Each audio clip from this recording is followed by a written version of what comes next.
What's up everybody, welcome to the channel, back to DJing. On today's video, I'm going to be installing PowerCON on my DJ console. So stay tuned and we'll get right into it.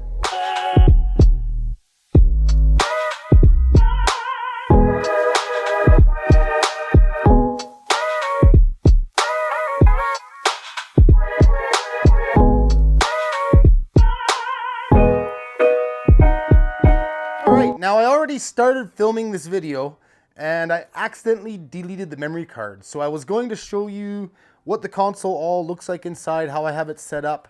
But I can't do that now because I've already stripped my controller and everything out of it. So we're just gonna go ahead and go forward with the install, and then maybe when I put it all back together, I'll show you afterwards what it all looks like. So let's carry on.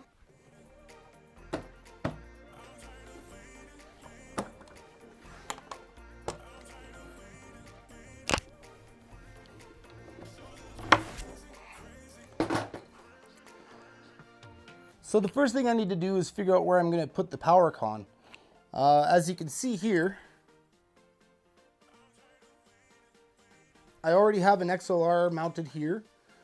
My power bar runs right here. And I was thinking about putting the PowerCON right here beside the XLR. I don't really like the idea of it running right beside the XLR like that, but I don't have a lot of choice. I have an XLR on the other side as well. And there's not a whole lot of room in this case. I have the LED on the front, so I can't go through the front. And I don't want it coming out the DJ side of the case. So I think this is my only option left where I have enough room to put it, is right there. So I'm gonna go ahead with that. The power bar is already in there beside where the XLR is anyways. So if I was going to have noise, I would have had it already. So I don't think it's gonna cause a problem anyways. So we're gonna go with that. We're gonna mount it right there. So the hole for the PowerCON needs to be about 15/16. I picked up a 1-inch bit because that's the closest they had to it at the hardware store. And as you can see, it's going to be almost too big to cover the flange, but I think it'll just do it. And besides that, I want to put heat shrink around here when it's done. So I need a little bit of extra room there anyways. So we're going to go with that. So 1-inch spade bit. And you want to make sure that you have these little tips on it to help cut through the outside layer of the case. And all you're going to do is go really slow and let it cut its way through nice and easy. Okay, so I'm gonna keep this really simple. Basically, I'm just gonna figure out where I want this and trace around it. This is hard to do while keeping everything in view for the camera.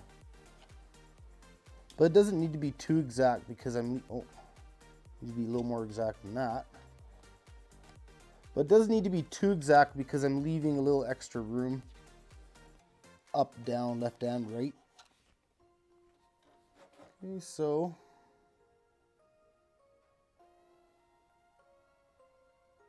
that'll help me find the center.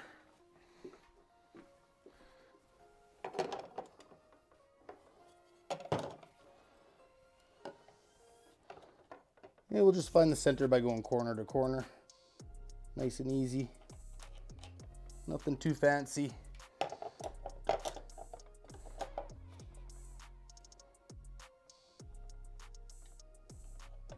Just like that.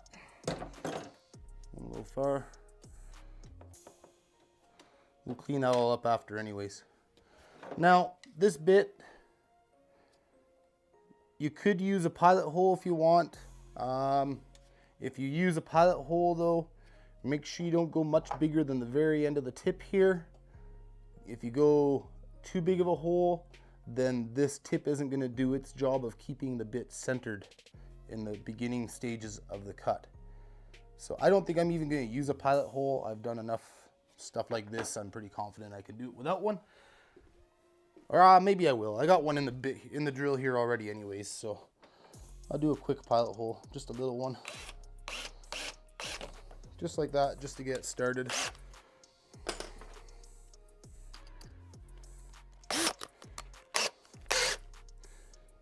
And the biggest trick here is just to go nice. I don't mean slow as in rotationally slow. I mean slow as in don't put much pressure. So let the bit do all the work. You can put a little bit of pressure, just as much as it needs to keep it moving forward. And be careful, you see how that bit there? You gotta watch that, it'll start to bite. You want to be ready to back off a little bit. Now, especially when the tips start to grab. Okay, you can see there the tips are starting to notch the surface.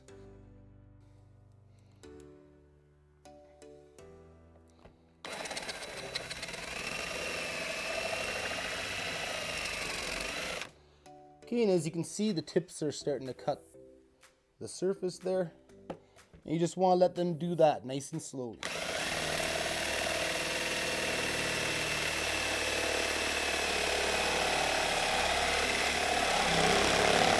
Okay, and once you get through the initial surface, you can start to put a little bit more pressure on it. Sometimes it helps to move it a little tiny bit side to side to help make it cut where it hasn't cut yet and keep it moving forward. That will help you do it without putting as much pressure.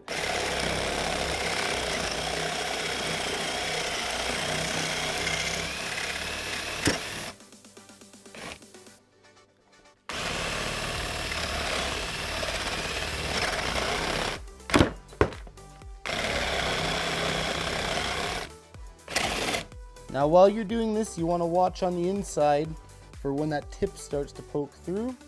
I've done this before, and I know that I can go all the way through the carpet without tearing it up if I go very, very slow as I start to break through the carpet.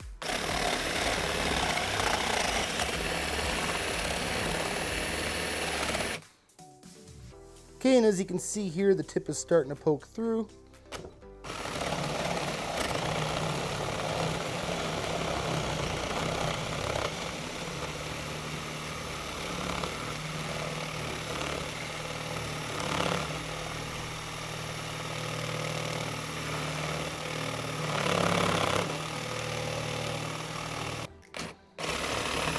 There we go.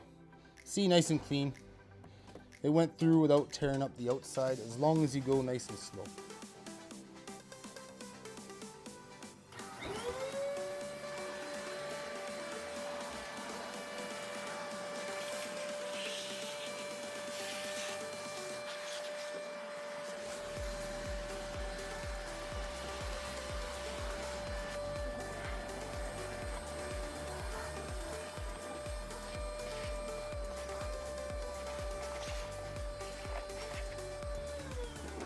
Okay, next I'm going to go ahead and cut off the plug from the power bar. I'm going to leave the plug fairly long so I can maybe use it in the future. I don't need this part of it, but I do want to make sure I leave enough here to do what I want to do inside the case here. And I have a pretty good idea of that already. I'll show you in a minute kind of what that's going to look like. I'm going to go ahead and cut that off right there.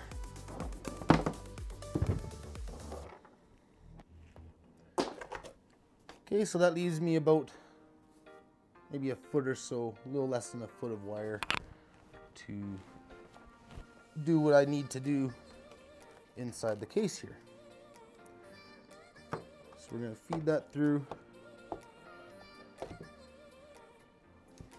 And then we're going to wire this power bar to the socket. Alright, so I went and grabbed a few more tools because we're going to start the wiring part of this here. Grabbed an X-Acto knife, crimpers, some heat shrink tube along with some other heat shrink tube. I'm going to put quite a bit of heat shrink on here because nature of the DJ coffin, you got wires floating around in there, you throw your headphone adapter in there, and I just don't want any possibility of anything touching the electrodes on here, or the crimps I should say, when I put those on. So yeah, just to make it nice and safe, I'm going to really heat shrink the shit out of it. So yeah, let's get started. First thing I'm going to do is take the power bar and cut some of the insulation off of the wire, about an inch or so.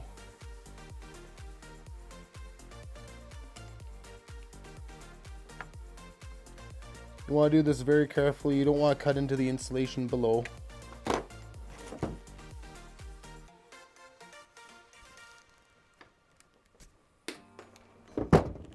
Okay, and then that leaves you with the 3 wires, green, white, and black. Now you can look on Google to get the wiring diagrams for these. Now you don't want to solder these connections. They're not made to be soldered. You're supposed to use a crimp on these ones. Some of them come with a screw type clamp. That's okay. Bottom line, there's supposed to be a mechanical connection, because if you use solder and the connection heats up, solder can let loose and then wires can touch and cause sparks, cause fire. Whereas a mechanical connection, in theory, when it heats up, will stay connected, causing a breaker to trip rather than the wire to come loose and cause sparks. So don't solder these. Make sure you use a crimp or screw clamp type connection. So black goes to L, white goes to N, and green goes to ground. So I'm going to go ahead and crimp these. Now the only crimps I had kicking around were these ones that had sheathing all the way up them, so I had to cut the sheathing off. I should probably get the right ones from the hardware store. I think these are actually automotive. I think if I got some from the hardware store, I'd get the right ones, but anyways, I'm going to go ahead with it. So I'm going to strip a little bit of insulation off each of these wires.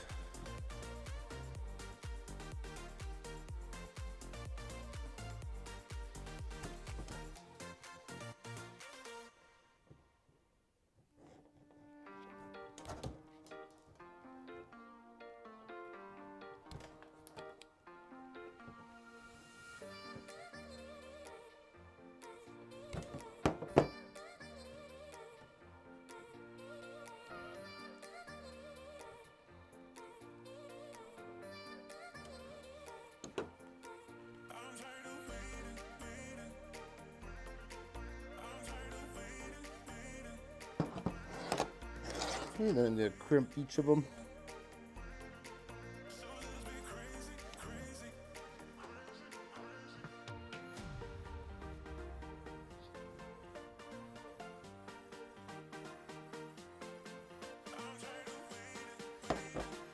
Actually, first, before I crimp all of them, I'm going to add some heat shrink in case it makes it too bulky to get the heat shrink on if I crimp them all.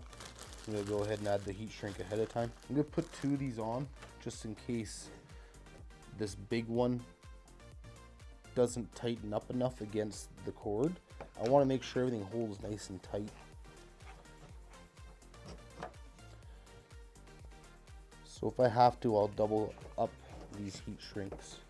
I'm just going to put them all on ahead of time.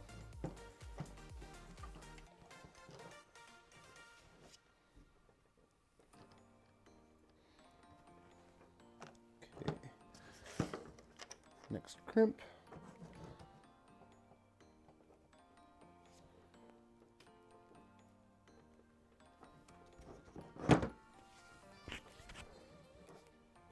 We need a different angle here.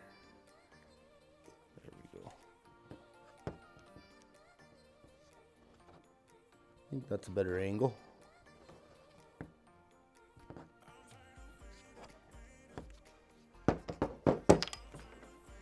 And one more crimp.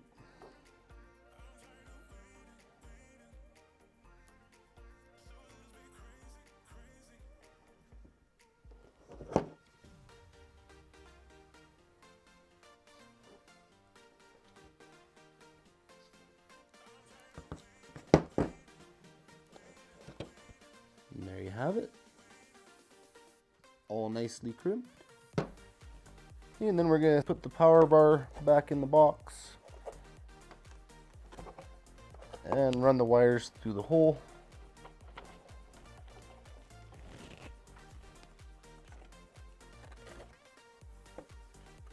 And connect the crimp to the plug. Black goes to L. White goes to N. And green goes to ground. Okay, so there you can see it's all wired up and plugged in.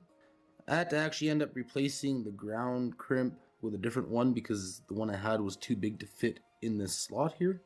So you guys didn't see me do that part, but that's why there's black heat shrink on the green wire. So just so you know, this wire here is actually green underneath. Green going to ground, white going to N, black going to L. And again, you can look that information up on Google. Okay, and the next step is going to be to heat shrink all the heat shrink tubing onto it, because I want this thing nice and protected inside the case there. I don't want anything to be able to roll around and get in there and cause a problem. So I'm going to heat shrink this thing up tight.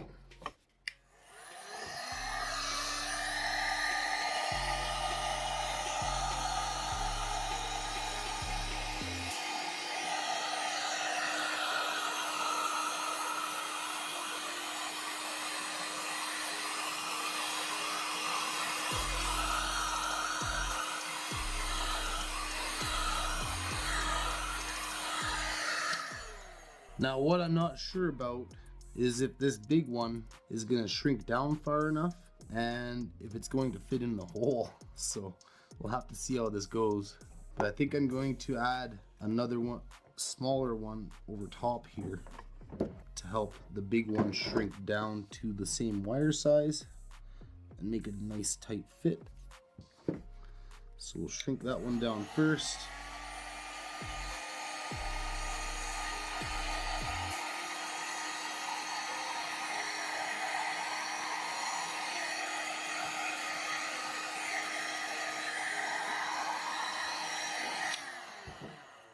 And now for the big one, moment of truth. But it goes from 28 mils down to 9 mils. So that should do it, I think.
All right, so I think that's going to work.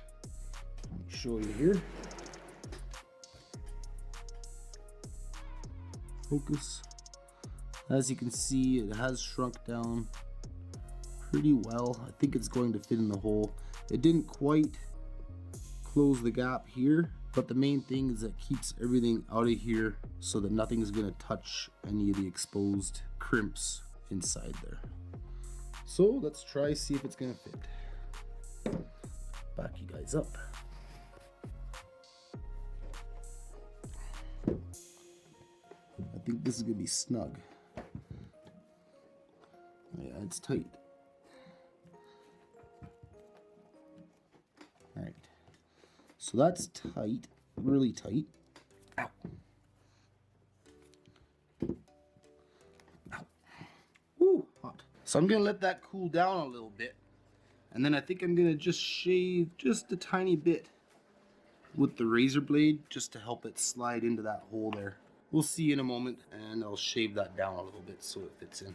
All right, so I'm back now, and this is all cooled off. And I also actually found that inside the hole there was some excess material that I was able to remove with my jackknife. So I think I'm gonna go ahead and see if I can get this to fit in here again without trimming it. It's gonna be a tight fit, but I think I can get it.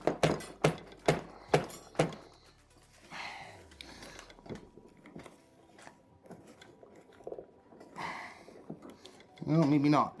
Okay, so I am gonna have to trim a little bit, at least off this front edge here, I think. So we'll go ahead and do that. what happened is this whole front lip of the heat shrink kind of curled up a little bit from the heat. So what I might actually do is just cut that lip off.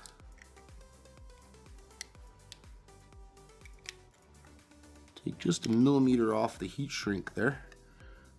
Millimeter or so. I'm just gonna go ahead and remove that little front lip and see if it'll fit in there now. Let's try that.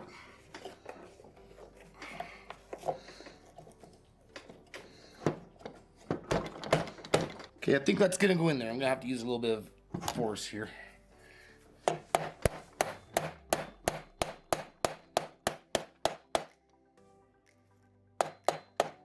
we go. And they're nice and tight.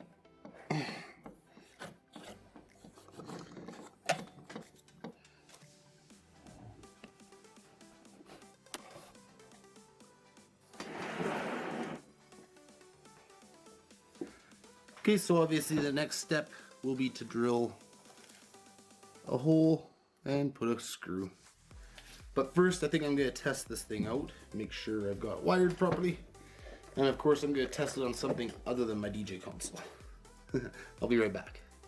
Alright, so as you can see I've got my PowerCON cable plugged into my extension cable.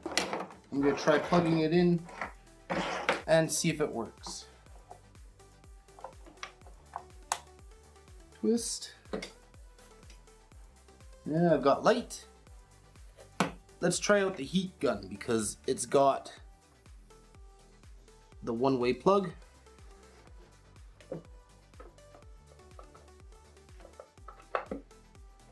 And there we go.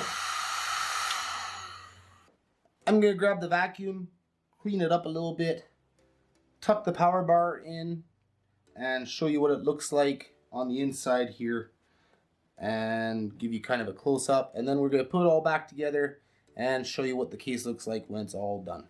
So there you can see all vacuumed out nice and clean, and there's the power bar tucked in there nice and neat. Wire all heat shrinked, large heat shrink to protect everything, and that's all gone nice and hard now. That big heat shrink really hardens up nice once it cools. And there's the connector. Next step, we're going to install the screws. I'm going to drill a small little pilot hole in each one.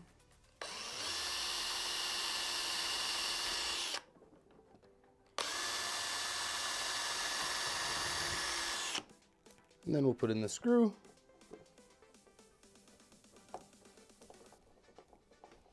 Don't mind my rusty old screwdriver. I have better ones than this, but they're out in the garage.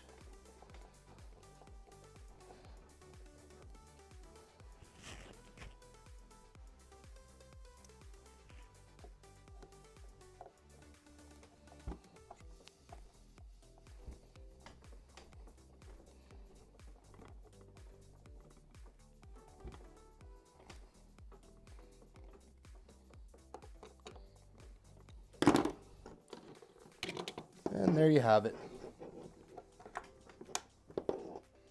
PowerCON installed. So there you have it. That's pretty much how I installed my PowerCON. Keep in mind, I'm not an electrician, but I'm quite confident that this is going to work really well for me and that it's going to be safe. Nothing's going to be able to get into there to touch those contacts, and that was my main priority. If you found this video useful, be sure to hit that like and subscribe. Hit that bell to get notifications of my future videos.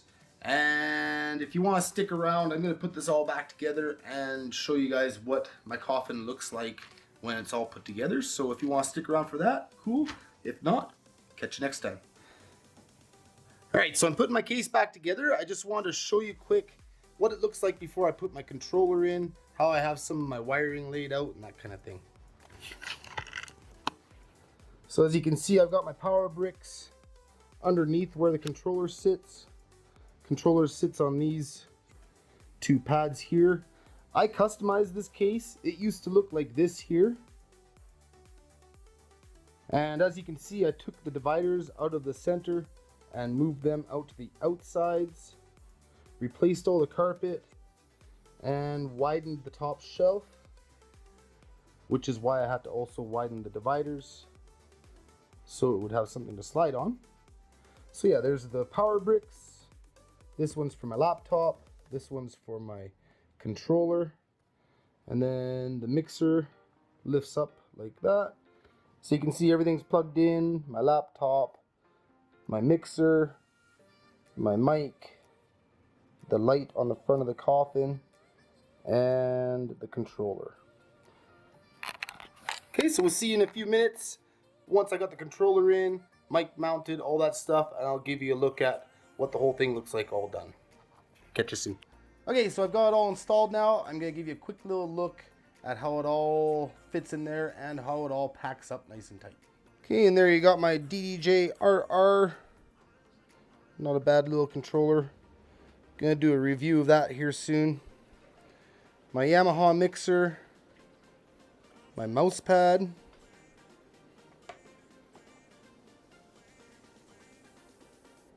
the new PowerCON. Then you got my headphone hanger that I built, my wireless mic underneath. It's not on right now, but it's wired up. Okay, and I want to show you this plate back here. It covers all my wiring. This is dual purpose. I made this. See, as you can see, there's my booth out there. My XLRs, RCA out, and my booth out are actually plugged in there.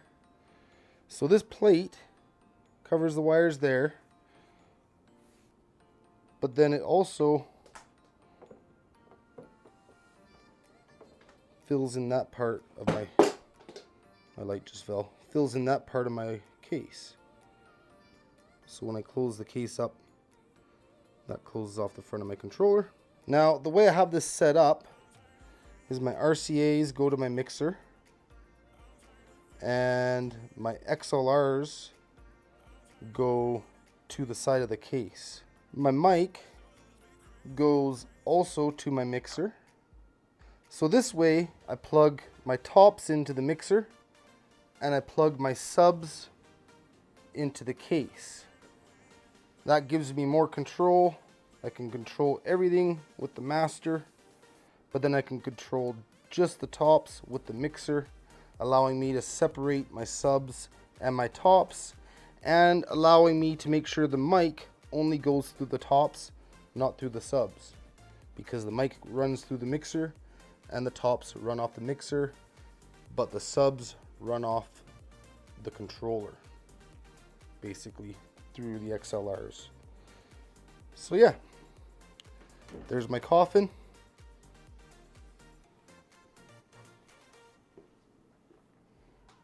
There's my light that I wired up.